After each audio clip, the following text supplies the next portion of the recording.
નમસ્કાર, news city ગુજરાતીમાં આપનું સ્વાગત છે અને આપની સાથે હું છું મિત્તલ ખાણીયા। મહત્વના સમાચારો પર નજર કરીએ। વરસાદને લઈને હવામાન વિભાગે મોટી આગાહી વ્યક્ત કરી છે। આગામી 5 દિવસ રાજ્યના અનેક વિસ્તારોમાં વરસાદની વકી છે। આજે વલસાડ, નવસારી, ડાંગ સહિત વિસ્તારોમાં વરસાદ થઈ શકે છે। આવતીકાલે નર્મદા, છોટાઉદેપુર સહિત વિસ્તારોમાં વરસાદ પડી શકે છે। આવતીકાલે સુરત, દમણ, વડોદરા सूरतनी वकी है। 2 दिवस बाद सौराष्ट्र विस्तार में वरसाद पड़ी शके छे। वरसाद साथे थंडरस्टॉर्म एक्टिविटी थशे।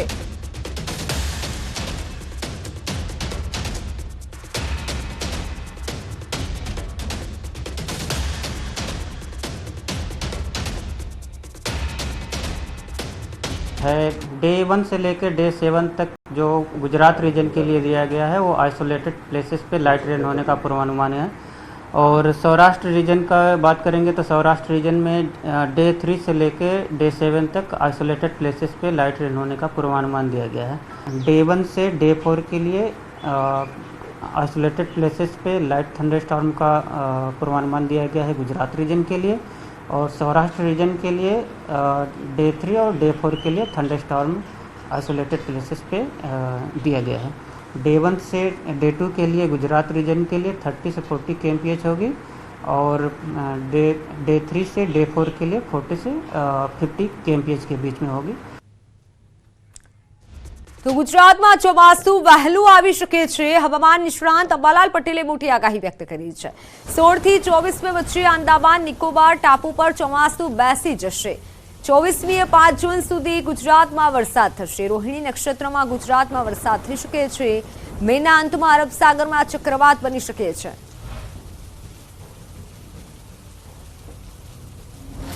तारीख 24 में से 5 जून से रोहिणी नक्षत्र में वरसाद करना भाग बचे।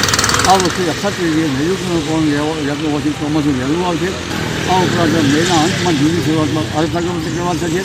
16મી મેથી બંગાળ ઉપસાગરમાં ચક્રવાત થવાની શક્યતા છે। 16 થી 24 અંદમાન નિકોબાર ટાપુ પર ચોમાસું બેસી જશે અને આ ચોમાસું જે છે તે હાલના દક્ષિણ સુધી બેસી શકે। પણ આ ચોમાસું લેટ અંતે ચોમાસું ગણી ન શકાય। હવામાનની નોંધ પ્રમાણે જે ચોમાસું આવશે તે ચોમાસું ખરું ગણી શકાશે। હજુ ગરમી ગઈ નથી, ફરી તપાવશે ગુજરાત। 15 થી 20 મે ફરી ગુજરાતમાં ગરમી પડશે। તો હવામાન નિષ્ણાંત અંબાલાલ પટેલની મોટી આગાહી। મધ્ય ગુજરાતના ભાગોમાં આકરી ગરમી પડશે। મધ્ય ગુજરાતમાં પારો 43 ડિગ્રીએ પહોંચી શકે છે। કેટલાક ભાગોમાં પારો 44 ડિગ્રીએ પહોંચી શકે છે। તો ઉત્તર ગુજરાતમાં 43 ડિગ્રીએ પારો જઈ શકે છે। तारीख 15 से 20 15, 16, 17, 18, 20 में भारे गर्मी आपकी गर्मी आवશે। मध्य गुजरात भाग में मध्य मुसलमान 43 डिग्री सेल्सियस જેવું થવાની શક્યતા છે। કેટલાક ભાગમાં 44 डिग्री सेल्सियस જેવું થવાની શક્યતા છે।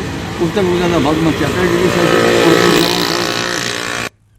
તો મહેસાણામાં આકરી ગરમીમાં પણ લોકો મજા માણતા જોવા મળ્યા। ગરમીથી રાહત મેળવવા લોકો વોટર પાર્ક તરફ વળ્યા। ધમધોકતા તાપ વચ્ચે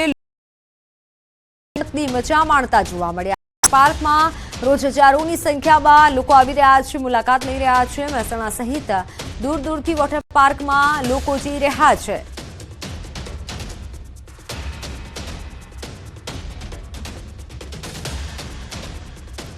મારી સાથે સંવાદદાતા કેતન પટેલ જોડાઈ ચૂક્યા છે। કેતન, હાલ લોકો જઈ રહ્યા છે, વોટર પાર્કમાં જઈ રહ્યા છે, મજા માણી રહ્યા છે, ત્યાં કેટલા લોકો આવી રહ્યા છે દ્રશ્ય બતાવશો, વાતચીત કરવાનો પ્રયત્ન કરશો લોકો સાથે? ચોક્કસથી મિત્તલ જણાવી દઉં કે ગરમીનો જે તાપ હોય છે તે દિવસે દિવસે વધી ચૂક્યો છે। હાલમાં બપોરના 2 વાગ્યા છે ત્યારે ખાસ કરીને જે લોકો હોય છે તે ઘરની બહાર નીકળવાનો પણ ક્યાંક ક્યાંક વિચાર કરતા હોય છે। ત્યારે ગરમીથી રાહત મેળવવા માટે મોટી સંખ્યામાં, હજારોની સંખ્યામાં જે લોકો હોય છે તે વોટર પાર્ક તરફ ફર્યા છે। તમે જોઈ શકો છો હાલમાં મોટી સંખ્યામાં જે લોકો હોય છે તે પોતાની જે ગરમીમાંથી રાહત મેળવવા માટે વોટર પાર્ક પહોંચે છે। ખાસ કરી અને ઊંઝા મહેસાણા હાઈવે પર આવેલા 30 વોટર પાર્ક ખાતે આપણે પહોંચ્યા છીએ। ત્યારે આપણે વાત કરીશું કે અહીંયા બહાર કેવી ગરમી છે ને અહીંયા કેટલી રાહત મળી રહી છે? અહીંયા રાહત સારી એવી મળી રહી છે વોટર પાર્ક। તમે આવ્યા છો, કેટલો એન્જોય કર્યો? મહેસાણાથી આવ્યા છે, ફેમિલી સાથે આવેલા છીએ। ભરપૂર એન્જોય મળે છે અહીંયા। ચોક્કસથી શું કહેશો, ક્યાંથી આવ્યા છો તમે? એન્જોય ભરપૂર મળી રહ્યું છે અહીંયા। બહાર કરતા ગરમી સારું એવું છે, ઠંડક સારી છે।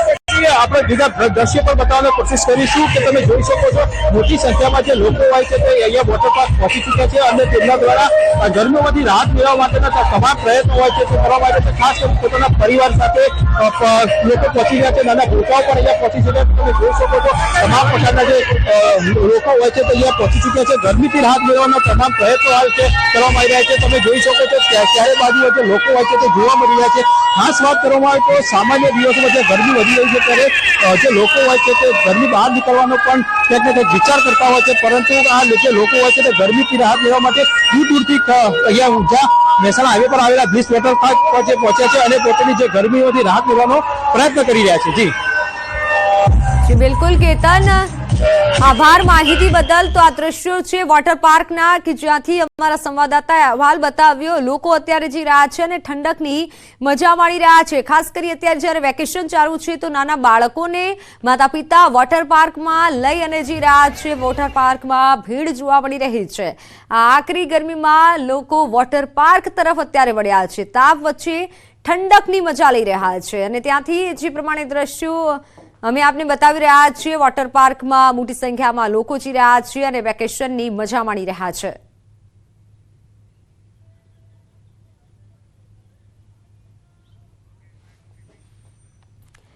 તો આ વખતે ચોમાસામાં અમદાવાદમાં પાણી નહીં ભરાય. એએમસીએ ચોમાસા અંગે આગોતરું આયોજન કર્યું છે. અમદાવાદમાં 146 વોટર લોગિંગ સ્પોટ માટે એએમસીએ આગોતરું આયોજન કર્યું છે. 146 સ્થળ પૈકી 110 સ્થળ પર નવી લાઈનો નાખવામાં આવી હોવાનો ચેરમેન દેવાંગ દાણીનો દાવો. હવે પાણી ભરાવાની સમસ્યાથી શહેરીજનોને મુક્તિ મળશે. પાણી ભરાતા હોય તેવા સ્થળો અને રસ્તા પર નવી લાઈનો નાખવામાં આવી છે. કેપચીટની સફાઈનું એએમસી દ્વારા એક રાઉન્ડ પૂર્ણ કરવામાં આવ્યો છે.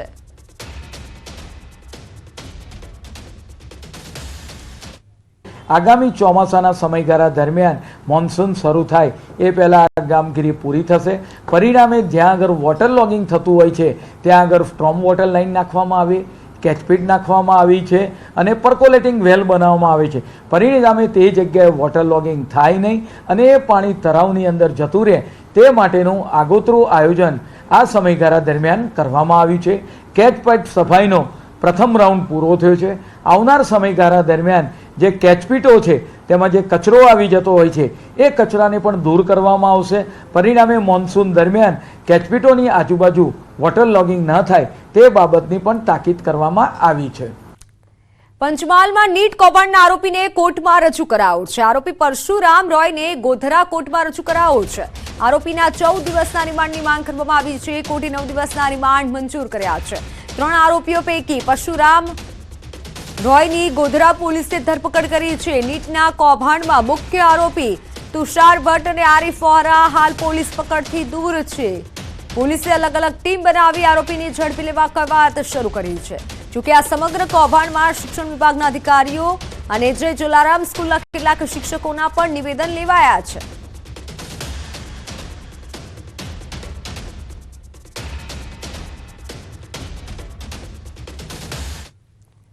આજરોજ ગોધરા ખાતે નીટની પરીક્ષામાં જે ગેરરીતિ થઈ હતી એ સંદર્ભે પોલીસે ધરપકડ કરેલ આરોપી પરશુરામ રોયને નામદાર કોર્ટ સમક્ષ પોલીસ કસ્ટડી માટે રજૂ કરવામાં આવ્યા હતા અને ઘણા બધા કારણો સાથે તપાસ કરનાર અધિકારીએ આરોપી પરશુરામ રોયના 14 દિવસના પોલીસ કસ્ટડીની માગણી કરેલી અને નામદાર કોર્ટ દ્વારા તમામ હકીકતને ધ્યાને લઈ અને દલીલોને રજૂઆતને ધ્યાને લઈ અને આરોપીના 20 તારીખ સુધીના પોલીસ કસ્ટડી રિમાન્ડ મંજૂર કરેલા છે. તો દાહોદ બેઠકના પ્રથમપુર બૂથ પર ફેર મતદાન. બપોરે 2 વાગ્યા સુધીમાં 50% જેટલું મતદાન નોંધાયું. 2 વાગ્યા સુધીમાં 600 મતદારોએ મતાધિકારનો ઉપયોગ કર્યો. પ્રથમપુરમાં 1224 મતદારો છે અને આ મતદાન સાંજે 6 વાગ્યા સુધી ચાલશે.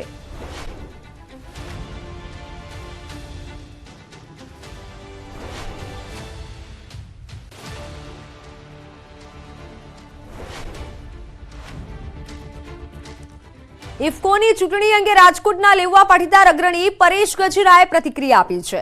તેમણે ટાંક્યું છે કે સામાજિક સંસ્થાના માધ્યમથી આ પ્રકારની રાજનીતિ ન કરવી જોઈએ.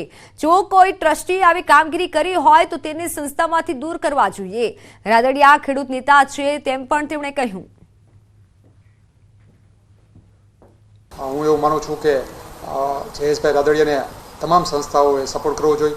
વિઠ્ઠલભાઈ રાદડિયા, જયેશભાઈ રાદડિયા ખેડૂતો માટે કામ કરતા નેતા છે. ખેડૂતોનું સુખે સુખી અને દુઃખે દુઃખે થનારા વ્યક્તિઓ છે. અને ઇફકો એ સહકારી સંસ્થા છે અને ખેડૂતોની સંસ્થા છે. તો ઇફકોના ડિરેક્ટર માટે જયેશભાઈ પરફેક્ટ વ્યક્તિ હતા અને આપણે એને સહકાર દેવો જોઈએ. મને એવા સમાચાર મળ્યા છે કે કોઈ સામાજિક સંસ્થાના ટ્રસ્ટીએ આ પ્રકારનું પોલિટિક્સ કર્યું, લોકોને ફોન કર્યા, મત જયેશભાઈને ના દેવા જોઈએ, જયેશભાઈને હરાવવા જોઈએ, આવી વાત કરી હતી એને. અને તાત્કાલિક ધોરણે ટ્રસ્ટી પદેથી એને કાં તો રાજીનામું આપવું જોઈએ, કાં જે તે સંસ્થાએ એને ટ્રસ્ટી પદેથી એને બરતરફ કરવા જોઈએ, એનું રાજીનામું લઈ લેવું જોઈએ. સુરતના કોંગ્રેસના પૂર્વ ઉમેદવાર નિલેશ કુંભાણીએ ઘણા દિવસો બાદ મીડિયા સમક્ષ આવી અને પોતાનો પક્ષ મૂક્યો છે. કુંભાણીએ ગદ્દાર કહેતા લોકોને જવાબ આપ્યો છે કે કોંગ્રેસે તેમની સાથે ગદ્દારી કરી છે, કોંગ્રેસે તેમની સાથે ગદ્દારી કરી છે. ચૂંટણી પહેલા વાતો કરતા નેતાઓ ચૂંટણી વખતે ઉમેદવારનો સાથ નથી આપતા. પ્રચાર સમયે પણ તેમણે એકલા હાથે પ્રચાર કર્યો. જૂથબંધીના કારણે કોઈ તેમને સહકાર નહોતા આપી રહ્યા. આ સિવાય 2017માં મેન્ડેટ આપ્યા બાદ પણ તેમને ચૂંટણી લડવા નહોતી દેવાઈ. તેને લઈને બળાપો ઠાલવ્યો છે. તેમણે કહ્યું કે મારા ટેકેદારો, ઓફિસના સ્ટાફે પહેલેથી જ મને કહ્યું હતું કે તમે રહેવા દો, ચૂંટણી ન લડો, પરંતુ કોંગ્રેસે મને મેન્ડેટ આપ્યો હતો એટલે હું પીછીહટ કરવા માંગતો નહોતો. જોકે હું જ્યારે કામરેજમાં શક્તિસિંહ ગોહિલ સાથે સભામાં હતો તે વખતે ટેકેદારોએ ફોર્મ પરત ખેંચી લીધું હતું.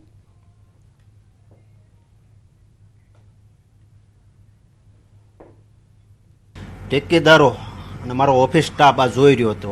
કોંગ્રેસના અહીંના નેતાઓ ચૂંટણી આવે ત્યાં સુધી ચૂંટણી કોંગ્રેસ સાથે હોય, ચૂંટણી આવે એટલે સામે ઉમેદવાર એકલો થઈ જાય. અહીંયા તમે જોઈ રહ્યા છો, પરેશભાઈ ધાનાણી આવ્યા ત્યારે ઘણા ખરા નેતાઓ ટેજ ઉપર હતા.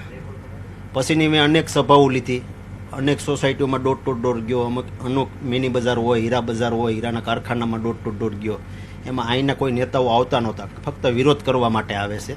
અમારા ટેકેદારો અને ઓફિસ સ્ટાફ આ જોઈ રહ્યા હતા કે આ તમે રહેવા ગયો, ચૂંટણી આપણે લડવી નથી. મેં કીધું એવું ના કરાય, કોંગ્રેસ આપણને મેન્ડેટ આપ્યો છે. એ કે 2017માં આપણને મેન્ડેટ આપ્યો હતો, ત્યારે કોંગ્રેસને શરમ નહોતી.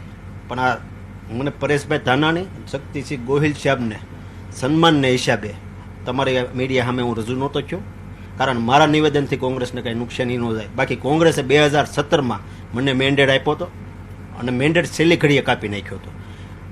આમ જનતા લોકો મારી સાથે હતા. અમે ફોર્મ ભરવા ગયા હતા, આગલા દિવસે આપણે ના પડી, સવારમાં ફેસબુકમાં લાઈવ થઈને કીધું ફોર્મ ભરવા જવાનું છે, આપણને મેન્ડેટ મળી ગયું છે. ત્યારે અહીંના પ્રમુખને મેં કીધું ફોર્મ ભરવા જવાનું, કે તમને મેન્ડેટ મળ્યું? મેં કીધું હા. તો કે ભરી આવો. મેં પૂછી લીધું અહીંયાના પ્રમુખને, કીધું મેન્ડેટ મળ્યું તો ભરી આવો. મેન્ડેટ લઈને ભરવા ગયા, કલેક્ટર ઓફિસે ગયા, ત્યાં ફોન આવે કે હવે તમે પાછા વળો. ત્યારે અમારી યારે જનતા હતી, કાર્યકર્તાઓ હતો, હું હતો. તો પહેલી ગદ્દારી કોંગ્રેસે કરી છે.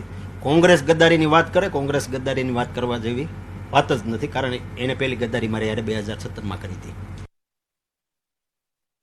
વિધાનસભાના ઉમેદવાર સીજે ચાવડા વચન કીર્તન કરતા જોવા મળ્યા. વિધાનસભાના સીજે ચાવડા વિજાપુરના પામોલ ગામે ધાર્મિક પ્રસંગમાં હાજરી આપી વચનનો તેઓએ લાભ લીધો હતો.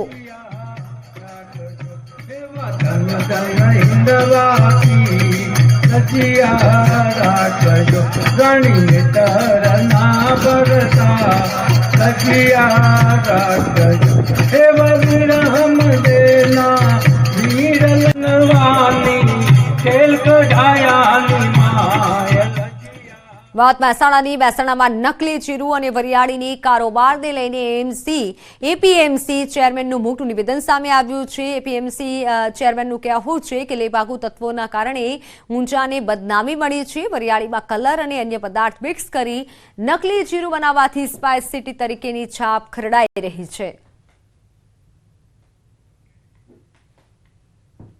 કેટલાક તત્વો વરિયાળીની ઉપર જીરુના જેવો કલર કરી અને જીરુમાં ભેળવવાની કામગીરી કરતા હોય છે. આવા 2-3% ક્યાંક આવા લોકો હશે કે જેના આ પ્રવૃત્તિને ઊંઝાની ઇમેજને પણ ધક્કો લાગે છે, એની ક્રેડિટને પણ એનાથી નુકસાન થાય છે. વાત સુરતની. સુરતમાં ખોદકામ દરમિયાન મોટી સંખ્યામાં ઐતિહાસિક તોપ મળી આવી છે. રાજા મહારાજાઓના શાસનમાં ઉપયોગમાં આવતી તોપો મોટી સંખ્યામાં સુરતમાંથી મળી આવી. બોમ્બે માર્કેટ નજીક એક પ્લોટમાં મનપાએ ખોદકામ કરતા જમીનમાંથી 15 થી વધુ તોપ મળી આવી. પુરાતત્વ વિભાગ આ તોપની તપાસ કરે તો તેનું ઐતિહાસિક મહત્વ અને માહિતી જાણી શકાશે. સાથે સુરતના ઇતિહાસ પર સાથે જોડાયેલી તોપની વિગતો પણ જાણી શકાશે.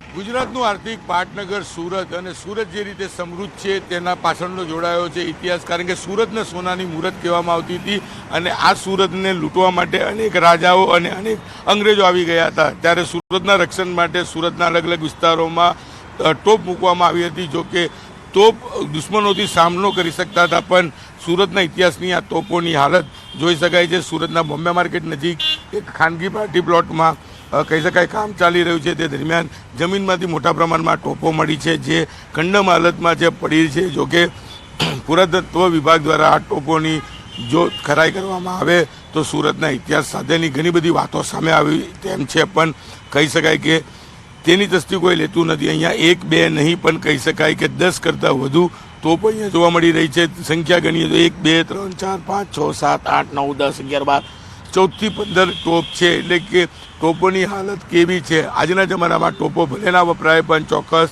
આ ટોપો સુરતનો ઇતિહાસ ચોક્કસ ઉજાગર કરી રહ્યું છે. કેમેરામેન ભરત બ્રહ્મભટ્ટ સાથે કીર્તેશ પટેલ, ન્યૂઝ 18 ગુજરાતી, સુરત. તો હાલ સમાચારોમાં સમય થયો છે વિરામનો. આપ જોતા રહો ન્યૂઝ 18 ગુજરાતી.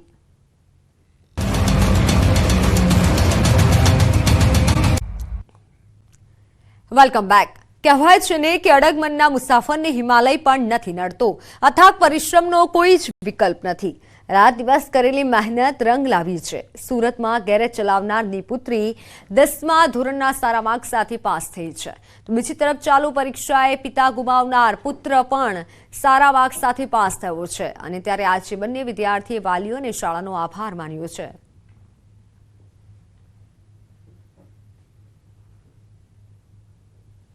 બાળકોની કારકિર્દીનું પહેલું પગથિયું એટલે કે ધોરણ 10ની પરીક્ષા પાસ થયા છે, ટોપ ક્લાસમાં પાસ થયા છે. દ્રશ્ય સીધા જોઈ શકાય છે. આ બાળકો છે જેમાં કેટલાક ગરીબ ઘરના બાળકો છે. એક દીકરી છે કે જેના પિતા ગેરેજ ચલાવતા હતા અને આ દીકરી A1 ગ્રેડમાં પાસ થઈ છે. આપણે સીધા એમની સાથે વાત કરીશું. શું કહેવું છે બેટા આપનું નામ અને ફાધર શું કરે છે? મારું નામ પીપરોતર નિધિ નારાયણભાઈ છે. મારા ફાધર ગેરેજનું કામ કરે છે. 10માની પરીક્ષા આપી છે, ફાધર ગેરેજ ચલાવે છે. કેટલું અઘરું રહ્યું? કારણ કે સ્કૂલની ફી, ટ્યુશનની ફી? અમારી આર્થિક સ્થિતિ અત્યારે તો સારી છે. સર અને ટીચર્સનો ખૂબ સપોર્ટ હતો ત્યારે અમે અહીંયા સુધી પહોંચી શક્યા છીએ. બિલકુલ, પરિવારની આર્થિક સ્થિતિ અત્યારે સારી છે. એક વિદ્યાર્થી એવો છે કે જે ચાલુ પરીક્ષામાં પોતાના ફાધરને ગુમાવી દેવા છતાં પણ A1 ગ્રેડમાં પાસ થયો છે. વિદ્યાર્થી બી આપણી સાથે છે. બેટા આપનું નામ, ઘરમાં જે પ્રસંગ બન્યો ચાલુ પરીક્ષા દરમિયાન, કેટલી તકલીફો વચ્ચે પરીક્ષા આપી? તકલીફ તો બહુ પડી હતી, પણ શિક્ષકોના સપોર્ટથી પરીક્ષા દીધી અને પરિણામ સારું આવી શક્યું. આજના સમયની અંદર બાળકો માત્ર એજ્યુકેશન નહીં, પણ એજ્યુકેશનની સાથે સાથે ધાર્મિક જ્ઞાન મેળવે એ પણ ખૂબ જરૂરી છે. એટલા માટે એક સંસ્થા તરફથી એક નવી પહેલ છે કે બાળકોને પુરસ્કાર તો આપવામાં આવે છે, પણ સાથે સાથે ગીતાની પણ ભેટ આપવામાં આવે છે. બિલકુલ, શાળા એક એવી જગ્યા છે કે જ્યાં બાળકોનું સિંચન થતું હોય છે. કારકિર્દીનું પહેલું પગથિયું તો પાસ કર્યું, પણ સંસ્કારોનું સિંચન થાય તે માટે આવા બાળકોને શાળાએ મદદ તો કરી, સાથે ગીતા આપીને તેમને પ્રોત્સાહિત બી કર્યા. કેમેરામેન ભરત બ્રહ્મભટ્ટ સાથે કીર્તેશ પટેલ, ન્યૂઝ 18 ગુજરાતી, સુરત. તો અમદાવાદની શાળાની મનમાનીને લઈને વાલીઓનો હોબાળો. રાજસ્થાન સ્કૂલમાં પ્રવેશ ન અપાતા વિવાદ થયો છે. શાહીબાગમાં આવેલી રાજસ્થાન શાળા કે જ્યાં શાળામાં મોટી સંખ્યામાં વાલીઓએ હોબાળો કર્યો.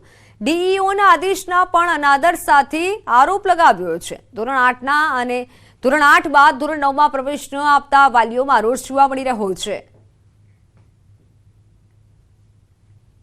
અમદાવાદના શાહીબાગ વિસ્તારમાં આવેલી રાજસ્થાન હિન્દી હાઈસ્કૂલ વિવાદમાં સપડાઈ છે. ક્યાંક ને ક્યાંક શાળાના સંચાલકોની મનમાની સામે આવી છે. વાલીઓનો આક્ષેપ છે કે ધોરણ 8થી પછી તેઓને 9માં એડમિશન જે છે તે આપવાની ક્યાંક ને ક્યાંક શાળાના સંચાલકો મનાઈ ફરમાવી રહ્યા છે. અને આ અંગે અગાઉ જે છે ડીઈઓ દ્વારા, અમદાવાદ જિલ્લા શિક્ષણ અધિકારી દ્વારા દરમિયાનગીરી કરવામાં આવી હતી અને આદેશ પણ કરવામાં આવ્યા હતા. પરંતુ ક્યાંક ને ક્યાંક ડીઈઓએ જે આદેશ કર્યા હતા અને તેનો પણ ઉલ્લંઘન થઈ રહ્યું હોય તેવું જોવા મળી રહ્યું છે. વાલીઓ જે આક્ષેપ કરી રહ્યા છે ત્યારે વાલીઓ પાસેથી આપણે જાણવાનો પ્રયાસ કર્યો. આખો મામલો શું છે? હું અહીંયા એડમિશન માટે આવ્યો અને આજથી કરીબન 10-15 દિવસ પહેલાં અમને અહીંયા એડમિશન 8માનું રિઝલ્ટ લેવાય ત્યારે અમને કીધું કે અહીંયા તમને એડમિશન અમને હિન્દી મીડિયમ બંધ કરી રહ્યા છે, એમ કરીને અમને રિઝલ્ટ અને નોટિસ અમે બંને પાછી આપતા હતા. અમે કીધું અમે નહીં લઈએ, અમને એડમિશન આપો અહીંયા. તો અમારે ત્યારે ડીઓ સાહેબ જોડે અહીંયા આવ્યા હતા. ડીઓ સાહેબે વાત કરી કે અમે કોઈ આવી મંજૂરી અમને બંધ કરવાની કોઈ નથી આપી. ડીઓ સાહેબે અમને મંજૂરી આપી, અમને પાછા અમને બોલાયા અહીંયા. તો હવે આમ કહે છે કે ડીઓ સાહેબે અમને લેખિતમાં નથી આપ્યું. જ્યારે કે ડીઓ સાહેબે અમને કહી દીધું, પેપરમાં જાહેરાત આવી ગઈ, બધી આવી ગઈ. હવે એમ કહે છે અમને લેખિતમાં નહીં આપી એટલે હવે અમને તમને એડમિશન નહીં આપીએ કે હમણાં. સંચાલક પાસે રજૂઆત માટે ગયા હતા, એવું અત્યારે શું કહી રહ્યા? એમનું કહેવું એવું છે કે અમને કે ડીઓ પરમિશન આપી નથી, પણ ડીઓ બંધ કરવાની પરમિશન ક્યાં આપી છે? ડીઓ હા કાઢી દીધી, ડીઓ આવીને ગયા અહીંયા પોતે એમણે કાઢી દીધી, તમને એડમિશન મળશે. અમારું કહેવાનું છે કે 22ના બાળકોના ભવિષ્યનો સવાલ છે. મારું બાળક અત્યારે બેબી છે, 10મા ધોરણનું બોર્ડની એક્ઝામનું છે, અહીંયા એડમિશન મળી નથી રહ્યું. તો આ જે છે રાજસ્થાન હિન્દી હાઈસ્કૂલ જે અહીંયા સાઈબાગ વિસ્તારમાં આવેલી છે કે જે ક્યાંક ને ક્યાંક વિવાદમાં અત્યારે જોવા મળી રહી છે. વાલીઓ અત્યારે અહીંયા શાળા જે સ્કૂલ પર પહોંચ્યા છે પોતાના બાળકોનો એડમિશન લેવા માટે, પરંતુ ક્યાંક ને ક્યાંક અમદાવાદ જિલ્લા શિક્ષણ અધિકારી દ્વારા જે આદેશ કરવામાં આવ્યો હતો તેને પણ ક્યાંક ને ક્યાંક શાળાના સંચાલકો ઘોડીને પી ગયા હોય તેવું જોવા મળી રહ્યું છે. કેમેરામેન નિલેશ સોસા સાથે સંજય કાંક, ન્યૂઝ 18 ગુજરાતી, અમદાવાદ. પણ અમારે અત્યારે શિક્ષક નથી, ત્યારે 9 શિક્ષકમાંથી 8 શિક્ષકોની ઘટ છે અને 3 ક્લેરિકલ પોસ્ટની ઘટ છે, જે અમે વારંવાર રજૂઆત કરવા છતાં અમને મળ્યા નથી. એવામાં જો અમે 9મીમાં એડમિશન આપીએ તો છોકરાઓના ભવિષ્ય માટે સારું નથી. એમના ભવિષ્ય, અમારે જે એક સ્કૂલનું સારું નામ લઈને બેઠા છીએ ને ભણાવવાની કોશિશ કરીએ છીએ, તો શિક્ષકો નહીં હશે તો એમને ભણાવીશું કઈ રીતે? વાત વડોદરાની. વડોદરામાં કરોડોનો કૌભાંડી 12 વર્ષે પકડાયો છે. વ્યાજની લાલચે 3 કરોડથી વધુની છેતરપિંડી કરી હતી. આરોપી મોહમ્મદ નઈમ શેખ 12 વર્ષથી ફરાર હતો. સિનિયર સિટીઝન મહિલા સાથે વિશ્વાસમાં લીધા હતા. લોકોને વિશ્વાસમાં લઈ 10% વ્યાજની લાલચ આપી હતી. અગાઉ પણ જામનગર કોર્ટે સજા ફટકારી હતી. ચેક બાઉન્સ કેસમાં કોર્ટે વોરંટ ઇસ્યુ કર્યું હતું. સુરતમાં વ્યાજખોરો સામે પોલીસે લાલાક કરી છે. કાપોદ્રામાં પોલીસે 5 વ્યાજખોરોની ધરપકડ કરી છે. ડાયરી, મોબાઈલ તથા રોકડા રૂપિયા પોલીસે જપ્ત કર્યા છે.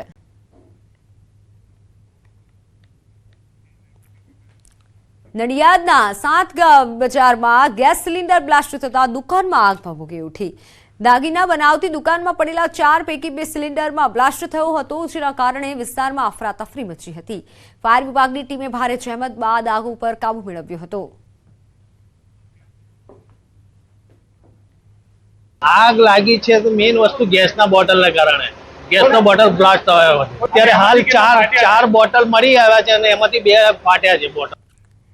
યાત્રાધામ અંબાજીમાં 30,000 રોકડા નાણાં ભૂલી ગયેલા દર્શનાર્થીને નાણાં પરત મળતા વહીવટીતંત્રનો આભાર માન્યો. નાસિકથી દર્શન કરવા આવેલા દર્શનાર્થી 30 માર્ચે રૂપિયા ભરેલી થેલી ભૂલી ગયા હતા. ત્યારે દર્શનાર્થીએ પોલીસ સ્ટેશનમાં જાણવાજોગ ફરિયાદ નોંધાવી હતી. અંબાજી મંદિર અને અંબાજી પોલીસે સીસીટીવી ફૂટેજના આધારે તપાસ કરી નાણાં માલિકને નાણાં સુપરત કર્યા હતા. તો સમાચારોમાં હાલ બસ આટલું જ. રજા આપશો. નમસ્કાર.